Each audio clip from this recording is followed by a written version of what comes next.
Hello everyone, how are you all? And welcome to the class. Okay, so let's start today's video. And we were doing the Fayol's principles of management. So we are continuing with those principles. Already in the previous video we have studied about 4 principles. Okay, first 4 principles we have done, and now next other principles we will do today. Okay, so let's start. The 5th principle is unity of direction. Okay, unity means and direction. From these 2 words you can understand that this principle is all about for what? We are talking about for what? Direction, okay, and unity. Unity should be there and proper direction. Now it means that the 1 unit means 1 plan. Okay, 1 unit means 1 plan. Now in organization there are so many different units, so many different departments are there. Okay, so many employees are working, like advertising department is there, manufacturing department is there, sales department, so many units, departments are there. Okay, and for those units managers are there for every unit and or department you can say, and there are different employees, they all are working there. So all are working there. Okay, so what is their direction? That they have to achieve their goal, organizational goal. Okay, they are working in one direction, that they want to achieve what they want to achieve, that target, and that target is to achieve the organization goal. That's what they are working for. What they are working? They are working for this only. Okay, so what Fayol is saying, Mr. Henry Fayol, what he said about this, that according to this principle, 1 unit means 1 plan. Okay, means suppose advertising, suppose sales unit is there.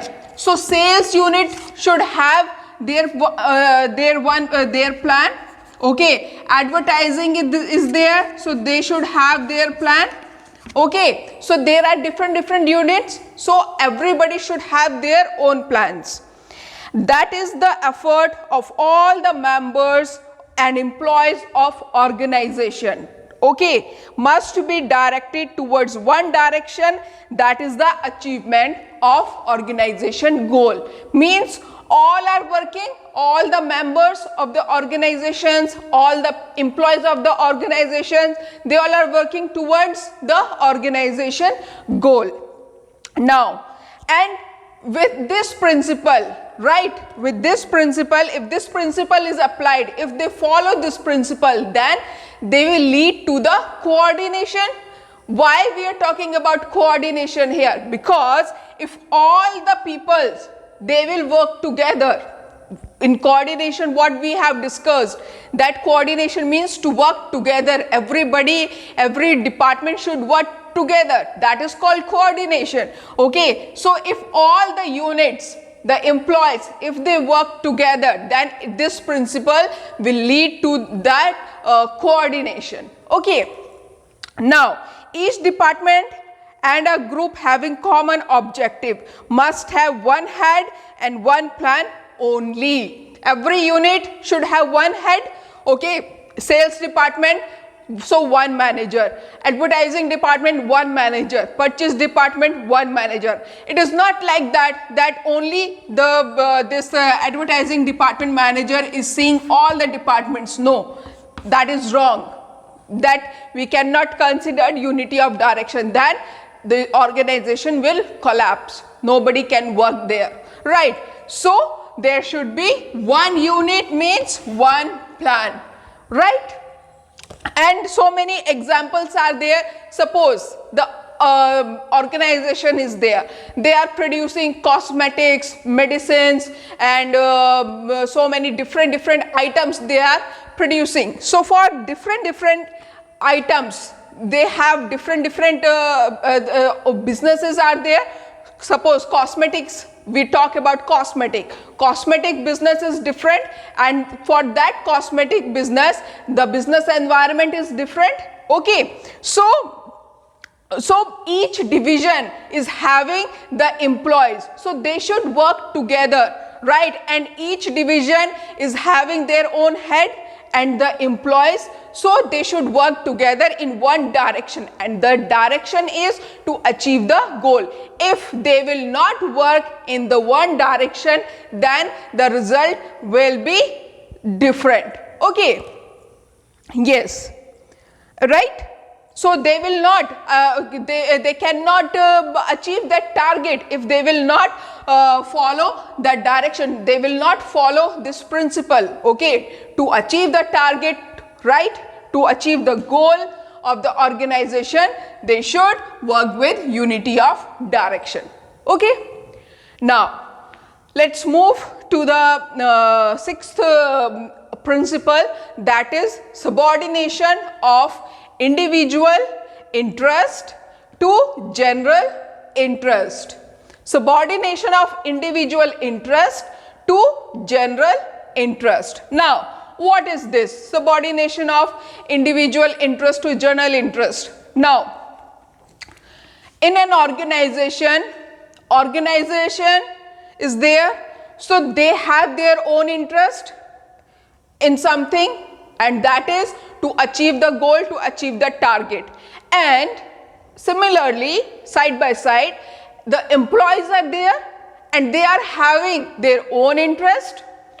Okay, what is the interest? The employees who are working, that they want to earn more money and they want to be promoted as soon as possible, means everybody is having their own interest. Okay, so let's talk about of this principle what Mr. Fayol is saying, that according to this principle, the interest of organization must supersede. The interest of organization must supersede. Okay, the interest of individuals or employees. The interest of organization must supersede the interest of individuals or employees which are working in the organization. In the organization, all the employees are working with some objective, and there is always an objective of organization. Okay, all the employees which all are working in the organization, they are having their own objective. Okay, that they want to, in a few months or in a year, they want to get this post, they want that the organization should promote them, like that. And similarly, the organization is having their own objective. Okay, if the objectives of individual are in the same direction of the organization, now employees are working, this is the organization and this is the employee. Okay, if organization objective and the individual objective, if they are matching, if they are going to one direction, then there will be no problem in the organization. But if the employee will think that I should work, if the employee will think that his objective will be different from the objective of the organization, then there will be some problem. Okay, how? Means organization objective is to achieve the goal, and here employee is thinking that he is not thinking for the organization, he is thinking about himself, when his salary will become high, and when he will be promoted, so he is not working properly. Okay, so here the condition is different. Okay, both the objectives are not matching, so it will create problem in the organization. Okay, but in this principle it should not be done like this. Okay, what Mr. Fayol is saying, that both groups are in different direction, then manager then manager has to come in between and he has to reconcile individual interest. Now individual interest is what I have told you, that every individual is having their own interest with organization interest. If it is possible, then individual goal must be sacrificed, because organization for individual means one employee is thinking that I should be promoted. Organization cannot take like that, okay? Organization for one individual organization cannot sacrifice their target or goal. They cannot sacrifice anything, okay? So one individual, if he want to go, he can go, okay? The organization can sacrifice one individual's objective, but but they cannot they cannot lose, they cannot do the compromise with the organizational goal, okay? Then only they will achieve if they will work together, if the objective of the organization and the objective of the employee, okay, they will go in the same direction, then only they will achieve the target, okay?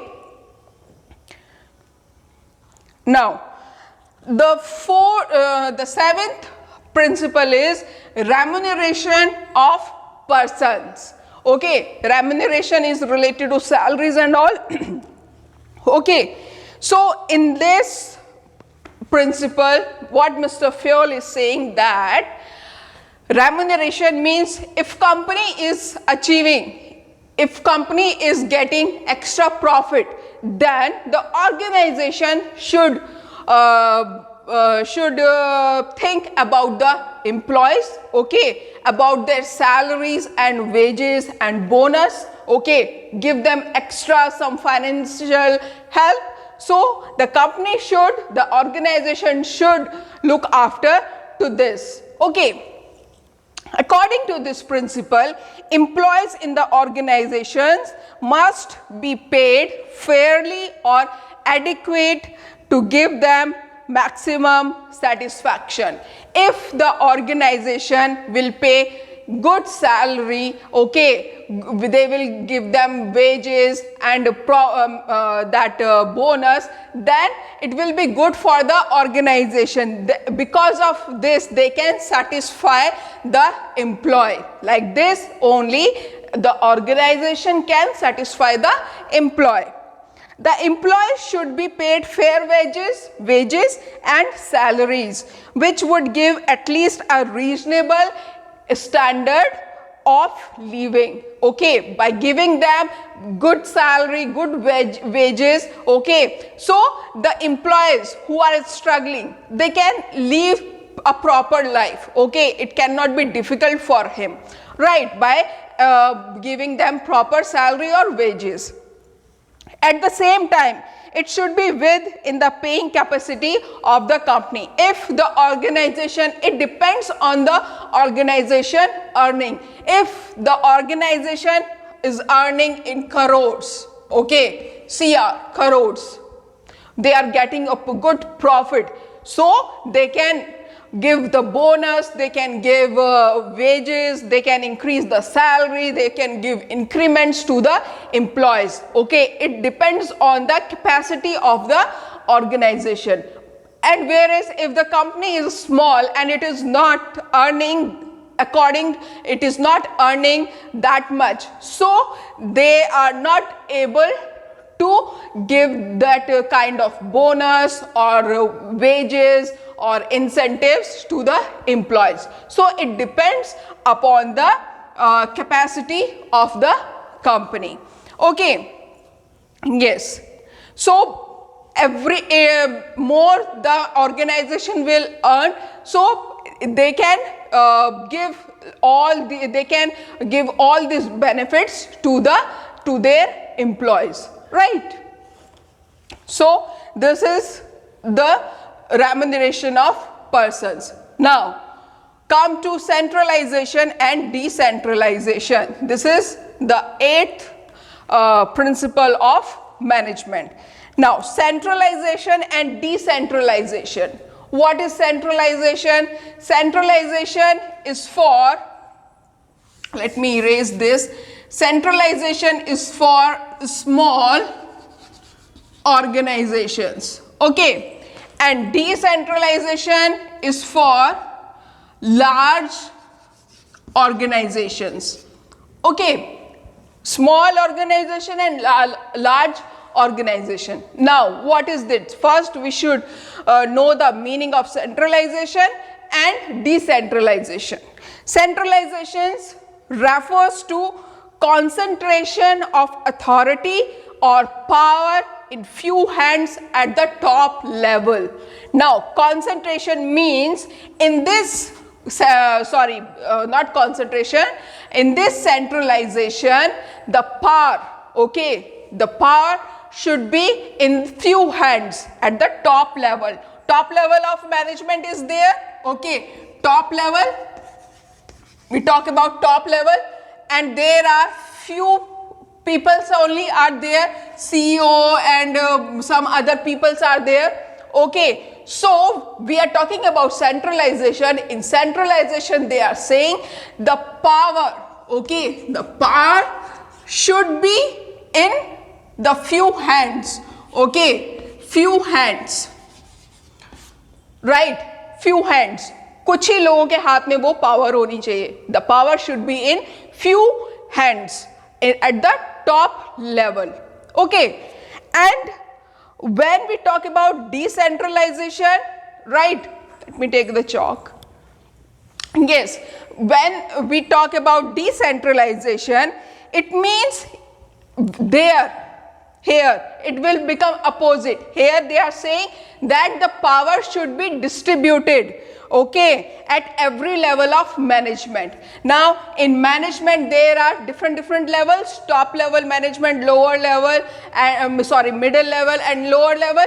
So at every level there are managers, okay. So decentralization, they are saying the power should be divided, okay, into different of managers, okay. At every level of management the power should be divided, right?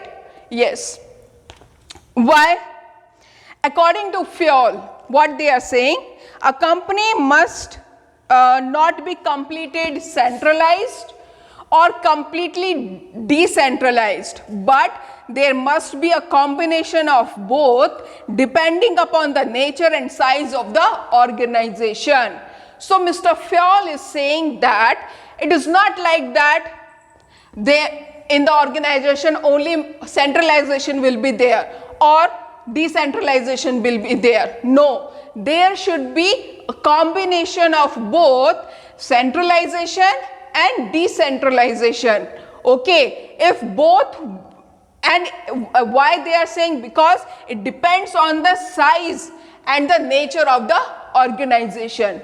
When we talk about small organizations, okay, the centralization will be work there, and when we talk about large organizations, decentralization will work there, okay. There should be a combination of both centralization and decentralization, and it depends on the size of the organization. Suppose Tata company is there, okay.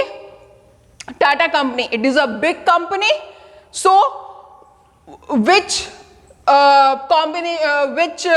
centralization work there or decentralization? For Tata company, okay, decentralization will work there, because Tata is a large company, a very big company, so many people, so many workers are working there, so the owner cannot go to every department or every manager, no, right? So there are different levels, okay. The power is divided into different levels of management, okay. And if there is small organization, small shop is there, suppose, so suppose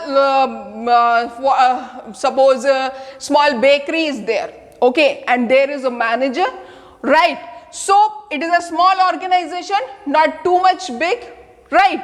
So their centralization will work and the power will be in few hands, okay? Not all there are workers are also working and the owner is also there, so the power will be in the few hands, not all and the power will be at the top level, okay? The people who are sitting at top level means the manager or the owner of the shop is there, okay? So the power should be there. So centralization should be in small organization and decentralization works in large organization, and there should be a combination of both, right? What, Mr. There must be combination of both, and it depends on the size and the nature of the organization, okay? Yes, and then only it will be beneficial for the employees also, right? And Fayol has advised not to have complete centralization and complete decentralization, but both, the combination of both, what I have told you, that there should be a combination of both, and it depends on the size and the nature of the organization, okay? So these are the 8 principles of first 8 principles, okay, of management, principles of Fayol's principles of management. First 4 principles I have done in the previous video, and next 4 principles are this: unity of command, subordination of individuals' interest to general interest, then remuneration of persons, and last 8th one is centralization and decentralization, okay? Another, how many are remaining? 8, 9, 10, 11, 12, 13, 14. Other 6 principles are remaining, and those principles we will discuss in the next video. Thank you so much.